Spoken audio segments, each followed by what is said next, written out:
শিক্ষার্থীরা আসসালামু আলাইকুম। নিশ্চয় তোমরা ভালো আছো? আমি ভালো আছি।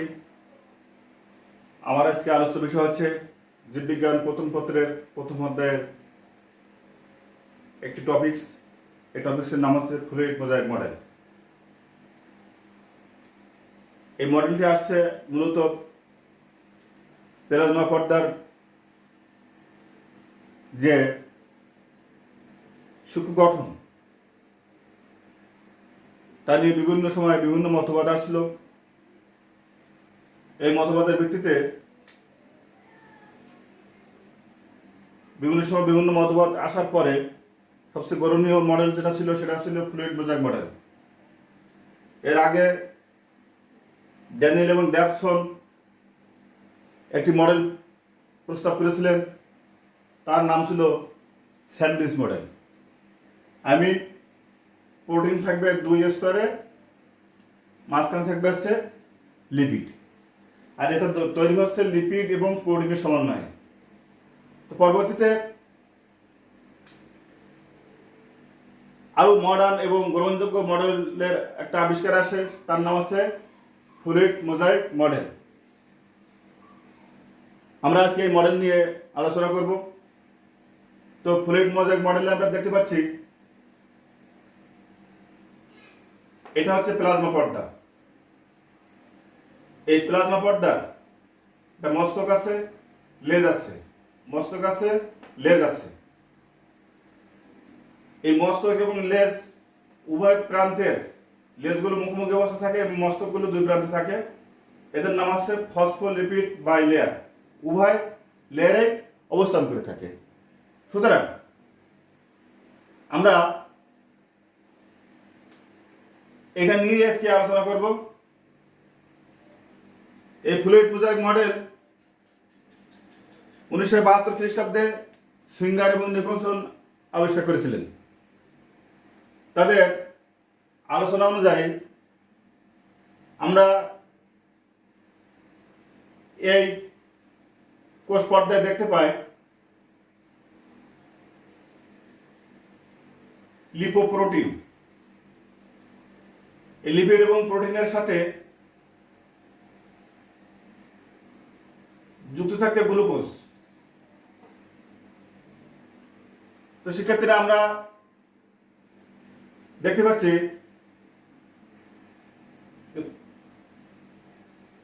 গ্লুকোজ যখন লিপিডের সাথে যুক্ত থাকে তখন তাকে বলা হচ্ছে গ্লাইকোলিপিড, আর গ্লুকোজ যখন প্রোটিনের সাথে যুক্ত থাকে তখন তাকে বলা হচ্ছে গ্লাইকোপ্রোটিন।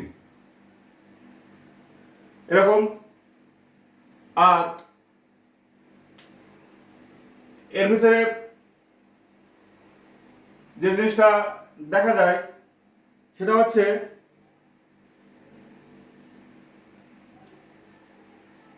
প্রোটিন। এখানে তিন ধরনের প্রোটিন থাকে। মেমব্রেনের গায়ে তিন ধরনের প্রোটিন থাকে। প্রোটিনগুলো নাম হচ্ছে, একটা হচ্ছে লিপিড সম্পৃক্ত প্রোটিন, যেটা লিপিড কোরের মধ্যে ঢুকে থাকে।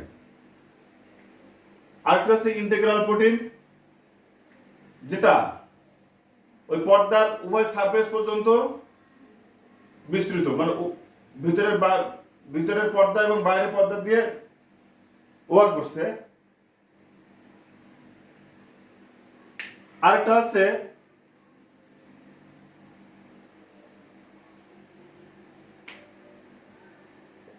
পেরিফেরাল প্রোটিন,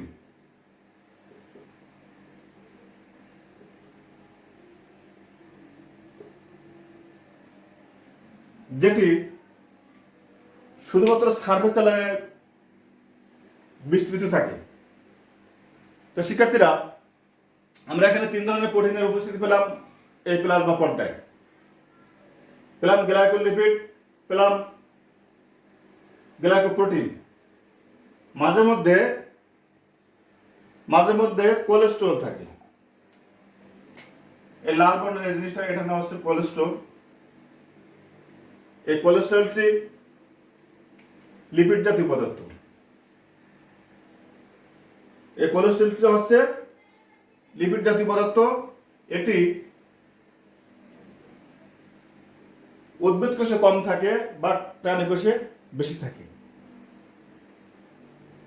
আর আরেকটা জিনিস খেয়াল করো, এটা হচ্ছে কোষের ভেতরের দিক, এই সাইডটা হচ্ছে কোষের বাইরের দিক। আর বাইরের দিকেই গ্লুকোজগুলো লিপিড এবং প্রোটিনের সাথে যুক্ত থাকে। ভেতরের সাইডে লিপিড বা প্রোটিন যুক্ত, লিপিড বা প্রোটিনের সাথে যুক্ত থাকে না ওই গ্লুকোজ অর্থাৎ কার্বোহাইড্রেট। তো শিক্ষার্থীরা, আমরা আলোচনায় আরো বলতে পারি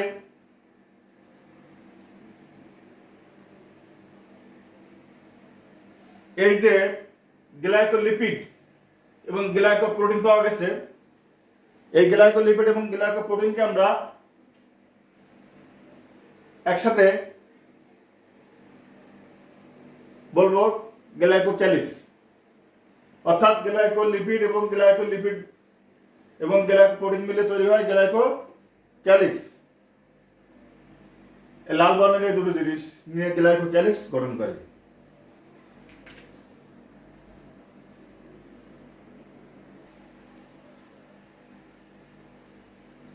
তো শিক্ষার্থীরা,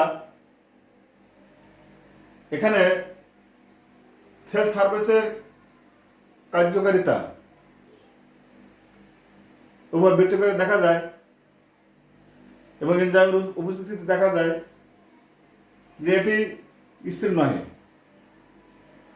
এটি জায়গা পরিবর্তন করে। অর্থাৎ লিপিড অণুগুলো এবং প্রোটিন অণুগুলো জায়গা পরিবর্তন করে। তো আমরা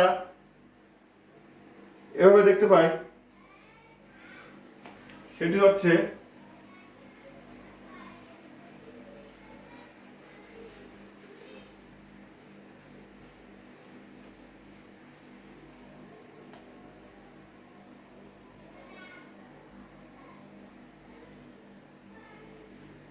প্রোটিন এবং লিপিড অণুগুলো।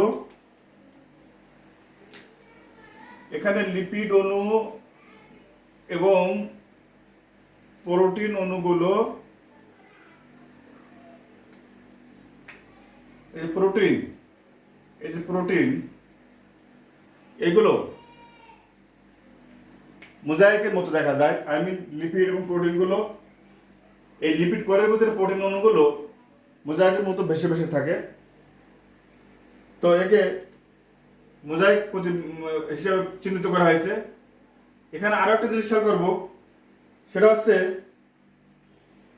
প্রোটিন সমূহ আংশিক পানিগ্রাহী এবং আংশিক পানিরোধী হতে পারে।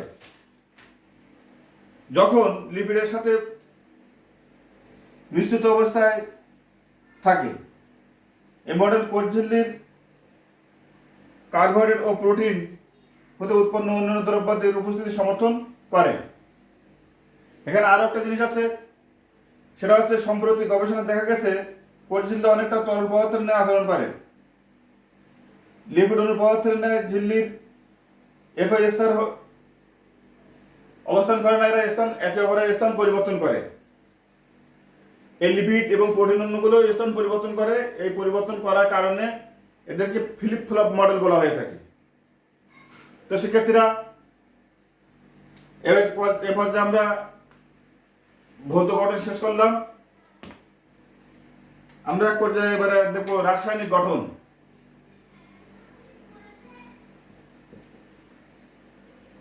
রাসায়নিক গঠন। তো রাসায়নিক গঠনের ভিতরে কি কি আছে আমরা খেয়াল করি।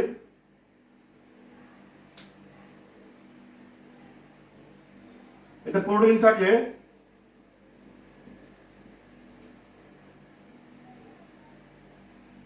প্রোটিন থাকে 60 থেকে 80%। লিপিড থাকে 20 থেকে 40 ভাগ।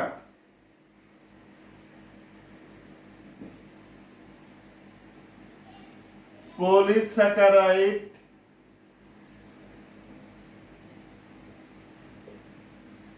থাকে 4 থেকে 5 ভাগ।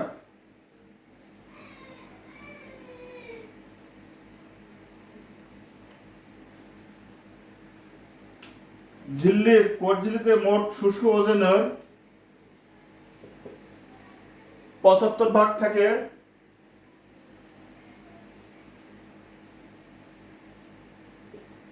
লিপিড।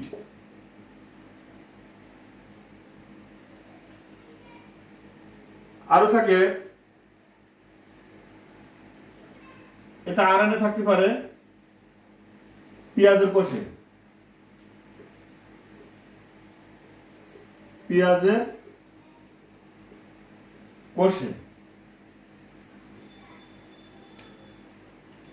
তো এই মোটামুটি রাসায়নিক গঠন। এরপরে আমরা আসবো ফ্লুইড মোজাইক মডেল কি ধরনের কাজ করে থাকে তার আলোচনা নিয়ে। কাজ: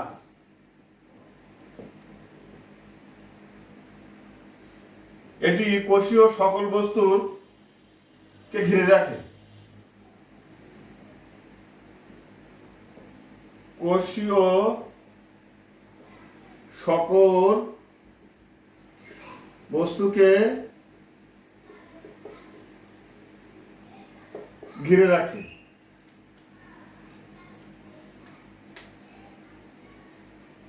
এরপরে বাহিরের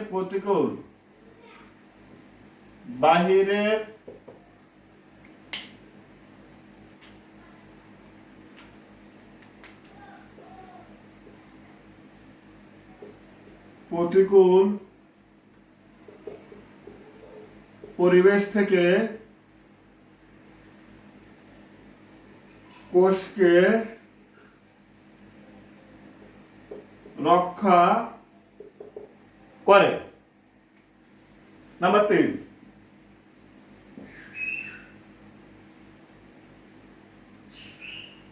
ভেতর থেকে বাহিরে কোষের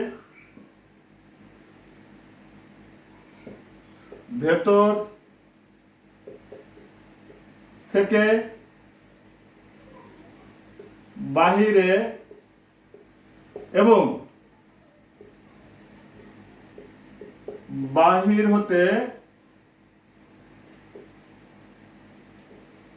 ভেতরে প্রয়োজনীয় বস্তু যাতায়াত নিয়ন্ত্রণ করে। তো শিক্ষার্থীরা, আমরা আরো কিছু কাজ লক্ষ্য করি। স্নায়ু উদ্দীপনা সংবহন করে। স্নায়ু উদ্দীপনা সংবহন করে। নাম্বার 4,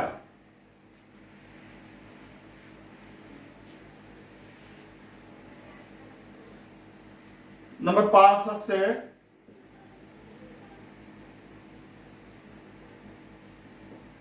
এনজাইম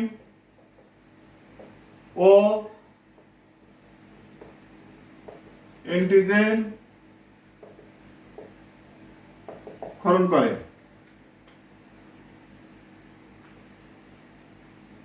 নাম্বার 6,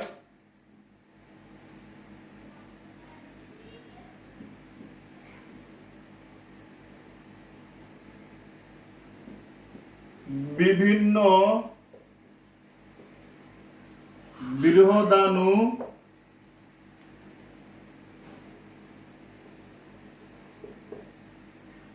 সংশ্লেষণ করে। তো শিক্ষার্থীরা, আমরা আরো কিছু বৈশিষ্ট্য আছে, এগুলো আমাদের পাঠ্য বইয়ের মাধ্যমে দেখে নেব। তোমরা ফুল বইটা ভালোভাবে পড়বে, অধ্যয়ন করবে, এটা আমি আশা করি। তো আমরা এ পর্যায়ে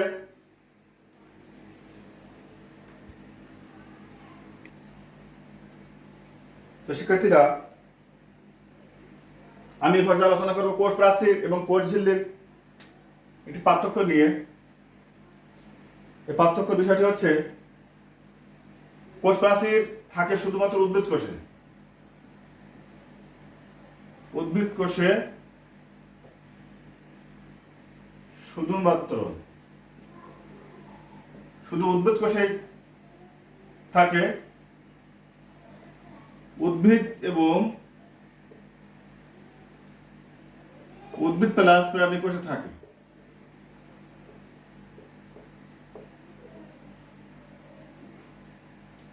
অবস্থান,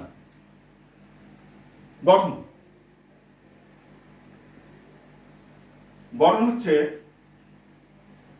এটি সেলুলোজ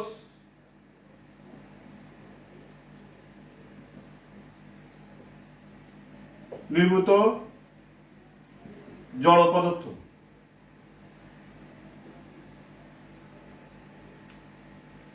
এর গঠন হচ্ছে প্রোটিন ও লিপিড দিয়ে গঠিত। প্রোটিন প্লাস লিপিড দিয়ে গঠিত এবং জীবন্ত।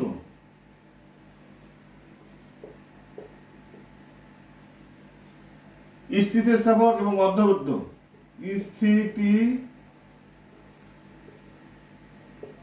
স্থিতিস্থাপক, অর্ধবদ্ধ।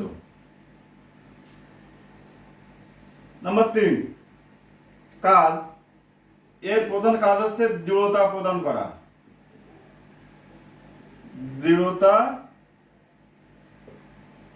করা। আকার আকৃতি ধারণ করা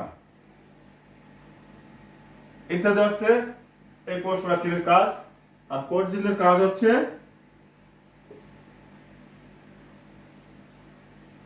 কোষের ভেতরে ও